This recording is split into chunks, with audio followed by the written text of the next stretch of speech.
Hey guys, Mo Muller here, and in this video, I'm going to be sharing with you my exact asset buying guide.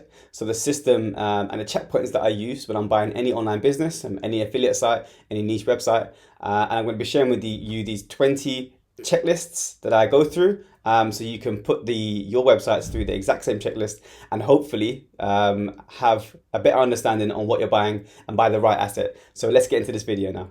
Okay, so we are in my website buying criteria Google Sheet. Now, this is a very comprehensive Google Sheet that I've spent probably around a year and a half building out and adding to because it's that comprehensive and it really does work. So it's what I use right now to filter and decide whether to buy any online business, and this could be from something that's as small as a few $1,000s to something that's as big as 100, 200 plus $1,000. So it really is encompassing for any website that I buy. Now I have 20 checklists, 20 bullet points that I put every single website that I'm thinking about acquiring through. The higher the price, the more that I'm going to spend in terms of my due diligence. But I'm going to share with you those 20 checkpoints. Feel free to like and subscribe below if you want to get more information. And if you're interested in this asset buying guide, feel free to let me know and I'll send you a copy. Cool, so let's get into it. So you're thinking about buying or acquiring a site. The first thing I'm going to do is check to see if it's aged. So I'm going to look at the age of the domain. Usually the older the site, the better, okay? Generally for me, I don't mind anything that's above 1 year old. Anything that's under that, I don't feel like it's got enough experience and authority within Google for me to buy it, so it has to be at least a year old. Now, number 2 on the checklist is the traffic increasing? Generally, for you to buy an asset, you want to make sure that the traffic is stable or increasing. Because if it isn't, you need to figure out the reason why and fix that problem if you're looking to acquire it, which can take some time. Number 3 on my checklist is to check the top position in the search engine results. Okay, so I'm going to put it into Ahrefs or maybe into just Google, and I'm going to check to see where the posts are ranking. Generally, I want to see something that's ranking, has a significant amount of pages that are ranking within the search results themselves. And of those that are ranking, let's say 100 pages, I want around 30% to 40% ranking in the top 3 or the top 5. Generally for me, it makes sense because what I like to do is I like to push up the posts that aren't ranking in the top 3. But also I need some meat on the bone. So if everything is ranking top 1 to top 3 already, then I can't really do anything to boost the value of the site and hopefully increase the revenue. So I don't want everything to rank in number 1, but I do want a majority of it ranking number 1. So number 4 on my list is the revenue stable or increasing? Now this is very interesting because you can probably pick up a lot of assets right now, niche websites right now, where the revenue is decreasing and usually the asset price is going to be a lot less. But for me, I want a stable income and a stable revenue that I can see has grown over the past year, 18 months or whatever it's going to be. So that makes for me the investment a lot less riskier. Number 5 on the list is, does the number 1 page have more than 15% of traffic? So again, I am looking for a site that is not too risky, and a site that has more than around 15% of traffic going to one page, especially if that's a commercial page, is a little bit on the risky side, depending on the asset price. So I do have a general metric for buying sites, and if it's over 30%, then I'm probably just going to say no, I'm not interested at all. If it's more than 15%, I may be interested if it's an informational post. Or if the rest of the site is very well diversified. But in that 30% range, I'm going to just probably give it a miss because it's just too risky if that one page goes down or lose traction or competition, the competition element goes against us. So I'm probably not going to buy it. That's number 5. Number 6 is, how many pages in total does the website have, and what's the diversity for the commercial to informational posts? Generally, you need a very well diversified website. Okay, so it needs to be, and to be honest, it's probably more so now coming into 2023. It needs to be very diversified. So previously you could have lots of affiliate pages and that would rank quite well, and they sold for quite a lot of money. But now it needs to be way more diversified, because if it isn't, usually those types of websites tend to rock a little bit when there's algorithm updates by Google. So bear that in mind. It needs to be diversified. I usually won't buy anything that has a diversification or imbalance of too many commercial to informational posts. I don't really have an actual percentage that I say that is my no-go, but generally if it's got too much commercial pages, I'm probably gonna put that check in the box and have that in my mind if I'm thinking about picking it up. But if it hasn't got any information to post, then that's definitely a no-no. Number 7 on the list is, are the backlinks spammy? So you can obviously take the domain, put it into any SEO tool, and you want to go through the backlinks of the entire website, pretty much all of them. It takes a little bit of time, but it makes sense to do that, especially if you're spending a lot of money. And you want to just check to make sure that there's no shady backlinks. Again, it takes a little bit of time to do, but it's definitely worth it. So pretty much just going into each link, clicking it, and making sure that it's relevant and it's not shady. Number 8 is, do the anchor links look natural? So again, thinking about backlinks again, you're going to be looking at the anchor links of all of the backlinks themselves and making sure that there's not too many exact match domains. So it's not best lawnmower for X or best chair for X. That shouldn't be your main anchor in terms of all the backlinks that are pouring into the site. They should be going to domain.com. or maybe the author.com or whatever it's going to be. That is a lot more natural looking. Number 9 on the list is, are any of the links or content consistently done? So generally, if the site has been abandoned or does not have much new content or new links, then this can usually be a good thing, because it means that if I add links and I add new content, then I'm going to get a bump in traffic or revenue. Now, of course, I don't want a site that's had almost no content or no links built in like a year.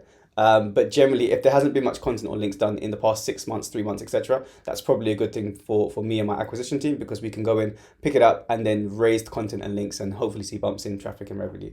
And number 10 is best by links. And if there are any 301 redirects, you want to make sure that those are included in the sale. And generally, you want the highest link page to be the homepage and not a commercial page, as I mentioned before. Now, number 11 is, are there lots of keywords ranking on page 2 and page 3? Now, if not all posts need to be ranking on page 1 of Google, lots of posts will rank on page 2, 3, 4, etc. And that also means, if that's the case, then we have the potential to raise those posts and pages by doing on-page SEO and seeing the traffic and the revenue increase. So seeing lots of pages indexed and lots of posts in the Google search positions in page 2 and page 3 is a good sign. Number 12 on the list is, are the top keywords staying in positions or are they dropping off month by month?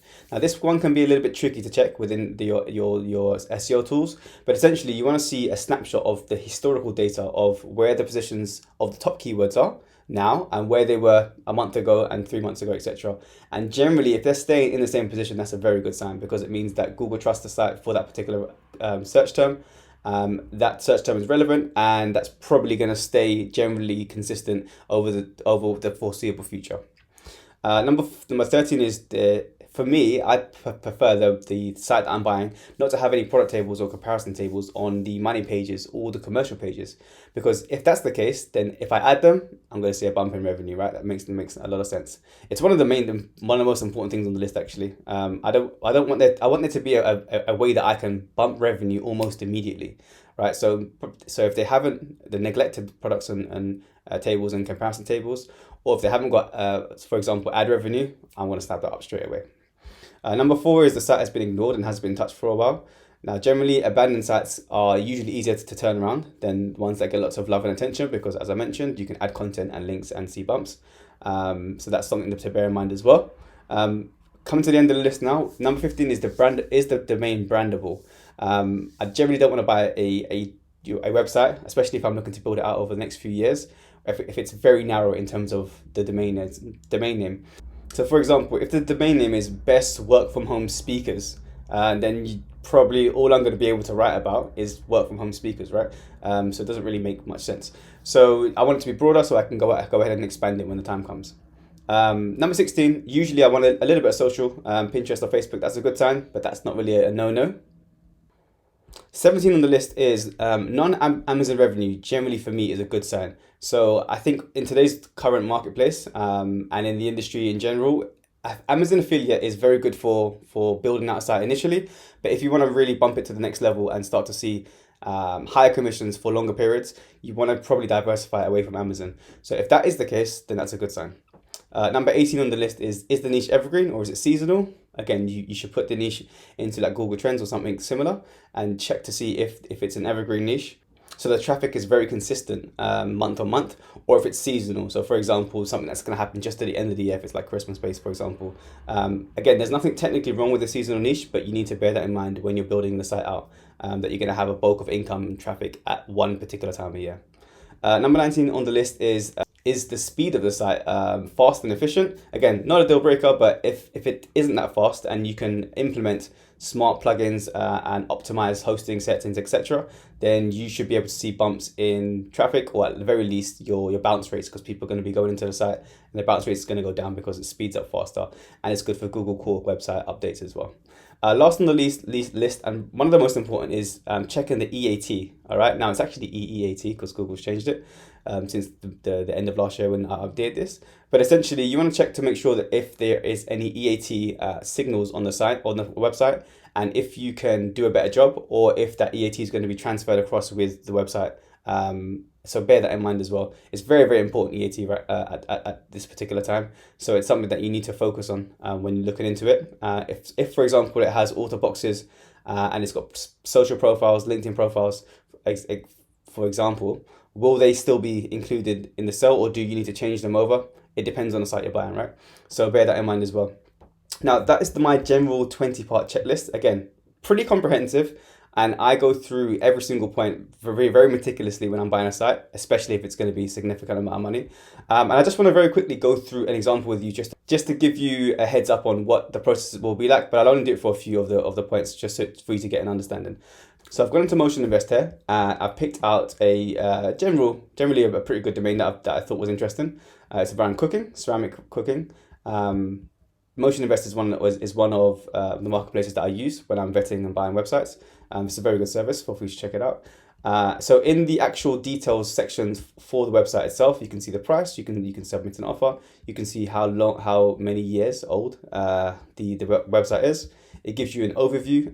It even gives you information on keywords and informational content, where the revenue is from. So to be honest, you can get a lot of information just from the overview of the website itself, including stats for income, and also traffic, etc. So that's really important.